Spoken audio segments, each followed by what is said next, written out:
Good morning, guys. Welcome back to the AJ Analysis channel, where today we have another scouting video. Today we're talking about Marc Guehi.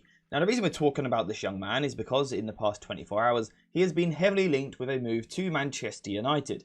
Now, I'm not going to sit here and say I think this move will happen or anything like that, but I am certainly not surprised by the rumour.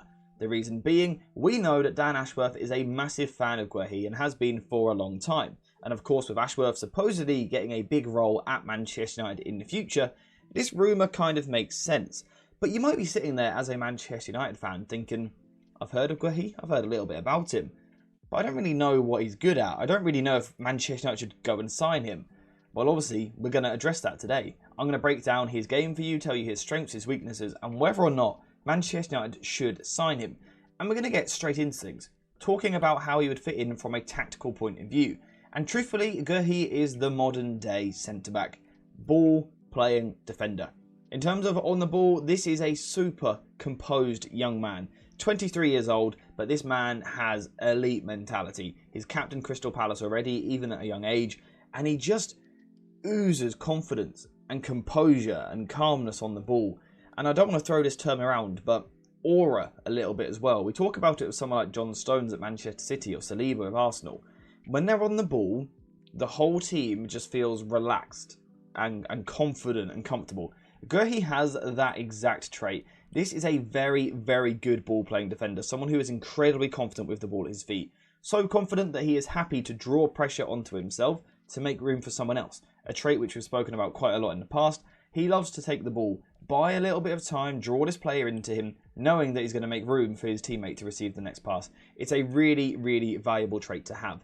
Now, I think one of the reasons why he feels so confident in these areas is because he's very two-footed. So he knows that even if he is put under pressure, he is someone who can shift the ball either way, either onto his right foot or onto his left foot, to get himself out of trouble. Very, very good playing out from the back under pressure. For me, one of the best centre-backs in the Premier League when it comes to doing this. He is just super calm, super confident, and super composed really on the ball. And we can see some clips of this. This has been evident throughout his career, even when he was playing in the Championship. The ability in this sort of situation here to wait for the player to come towards him before dropping a shoulder or, doing a little bit of skill, sending the opposition player the other way. So on this occasion, he's going to drop the shoulder in one direction, move that way, beat his man, move the ball past him, and then he gets closed down by the next player. Once again, not an issue. He's just going to drop the shoulder, send the ball past the opponent, and quite comfortably beat them. This is someone who is just so calm and, again, so confident on the ball in these deeper positions.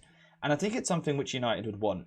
One of the reasons, though, like I've said, he's calm, is because he is so good at manipulating the ball. So on this occasion, he's a little bit wider on the left-hand side of the defence. Once again, coming under pressure, a little drag back with the right foot, and then a flick of the ball with the inside of his right foot to move the ball to the left-hand side allows him to sell his opponent a complete dream, send that bloke to the shops and move out from the back. And in terms of moving out from the back, he loves doing that. Not only is this someone who uses his two-foot passing to play out from the back, he loves to carry the ball as well. So once again, on this occasion here, he's going to use his body initially to manipulate the opposition.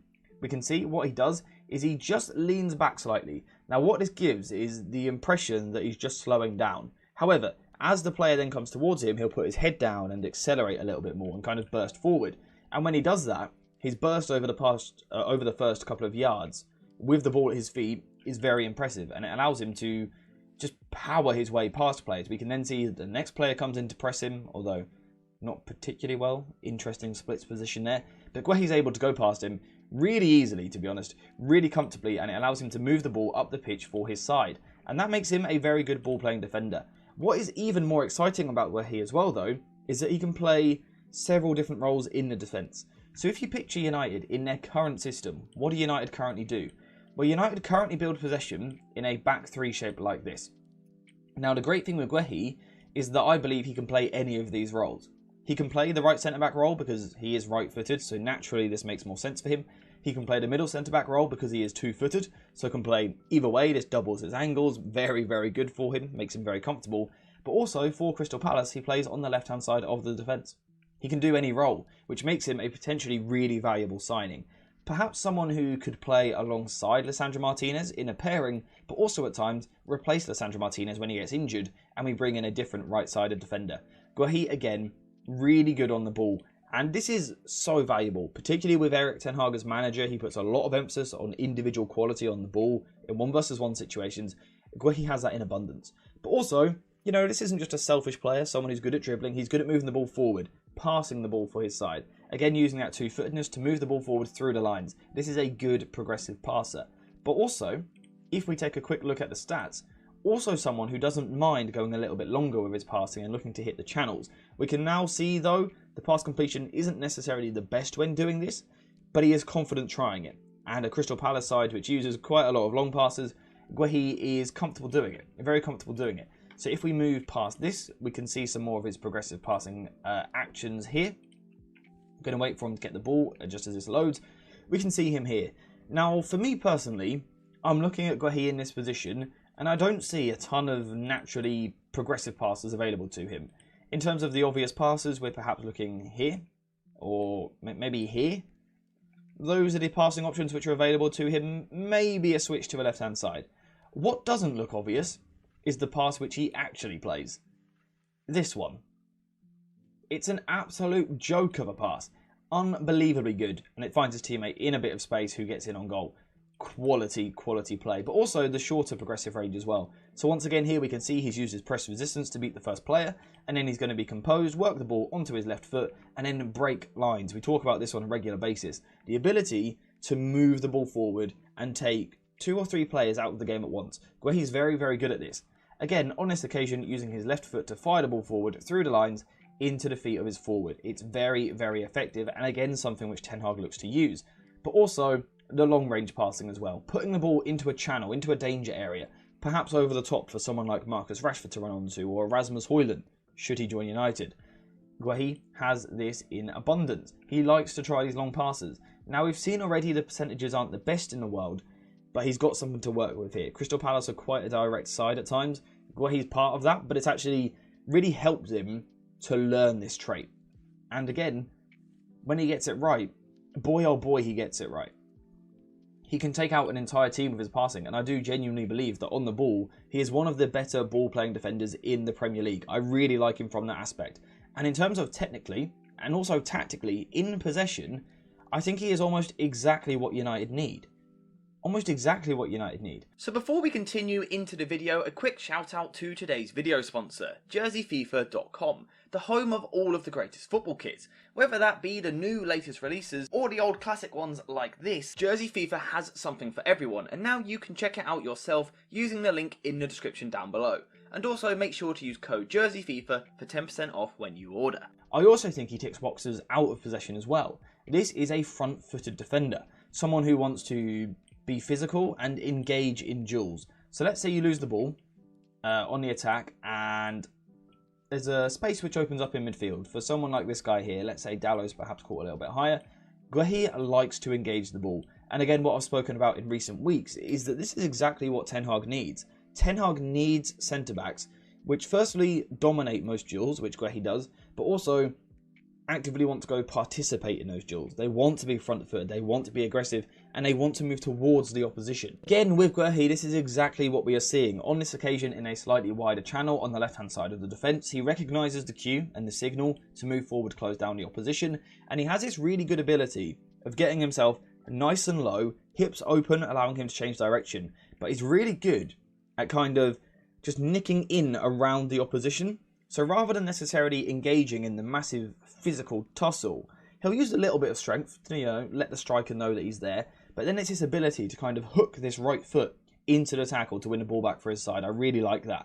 And in general, he is just so comfortable stepping out from the back to engage in duels. This is actually against United the other season. And we can see the United player is going to drive at the Crystal Palace defence. Guehi just waits for his moment. He times it really, really well. He waits for his moment. Then when he sees his moment, he rushes towards the ball. Again, we can see those hips open, able to move direction, go left, go right, step forward, step backwards. He's in a really good position. But as he recognises the cue to go and win the ball back, he does it with a very, very strong, imposing tackle. This tackle was emphatic. He made it look incredibly easy, but he just completely bodied the Manchester United player. And of course, it allows his side to come out with possession. So Guehi, from that point of view, also ticks the boxes of what you would want from a Manchester United centre-back. The other boxes he ticks is that he is a back-line leader. I don't know if you guys have seen much of Crystal Palace in recent weeks, but Guehi has actually been out having knee surgery. You can see that defence is not the same without him. So he may only be 23 years old, but he is a commander, he is a leader. So yes, this composed presence on the ball, but also someone which pulls players into position and really organises his defence. So again, this is something which I like a lot. There's a lot of really good traits here. I do have one main concern, and that is the fact that he's not the best in the air. Now, we're not talking, aerially weak, someone who's going to be bullied on a regular basis, but I don't think he is the best aerial centre-back you're ever going to see. Now, sometimes that may not be a problem, because you can perhaps have one centre-back who's big and who's dominant, and then the other one who's a little bit smaller and does more of the groundwork. That could work. The problem at Manchester United is we already have Lisandro Martinez as our, little bit shorter centre-back. That's the problem I have here. So in terms of the question, should Manchester United sign Guehi, almost everything points to saying yes, except the cost. Probably 40 to 50 million pounds. This would be an expensive player, a homegrown talent. He's going to cost a fair bit of money. He's still got 2 years left on his contract.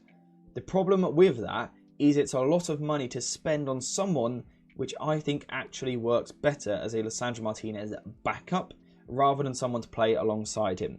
If Guehi was to play for Manchester United, I actually think his best role would be left-sided centre-back, where, when United build possession in a back three, he moves to be the central centre-back, using his two-footedness to dominate the play, being strong in duels, being aggressive, stepping out from the back.